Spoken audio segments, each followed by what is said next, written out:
যখন কোন বান্দা সূরা ফাতিহার একটা করে আয়াত বলে আলহামদুলিল্লাহি রাব্বিল আলামিন, সঙ্গে সঙ্গে আল্লাহ জবাব দিয়ে বলেন হামিদানি আবদি, বান্দা তুই আমার প্রশংসা করলি।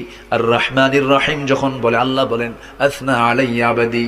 মালিক ইয়াউমিদ্দিন যখন বলে আল্লাহ বলেন মাজ্জাদানি আবদি। এরপরে যখন বলে ইয়াকা না'বুদু ওয়া ইয়াকা নাস্তাঈন পর্যন্ত যখন বলে আল্লাহ বলেন বান্দারে তুই আমার কাছে কি চাস, প্রাণ খুলে চারে বান্দা। ইহদিনাস সিরাতাল মুস্তাকিম থেকে শুরু করে নিয়া ওয়ালাদ-দাল্লিন পর্যন্ত যখন বান্দা বলে তখন আল্লাহ বলেন বান্দা নামাজের মধ্যে এমন প্রেমের খেলা খেললি বান্দা, তুই যা চাইলি সব আমি আল্লাহ কবুল করলাম। ওই বান্দা যখন রুকুতে যায় আল্লাহ তখন অস্থির হন। ওই বান্দা যখন সিজদায় যাওয়ার জন্য প্রস্তুতি নাই, সমস্ত ফেরেশতাকে ডাক দিয়ে বলেন ও ফেরেশতারা, এই বান্দাগুলো আমাকে দেখলো না, রাসূলকে দেখলো না, কোরআনকে দেখে হাদিসকে বিশ্বাস করে আমাকে খুশি করার জন্য তার সবচেয়ে সম্মানজনক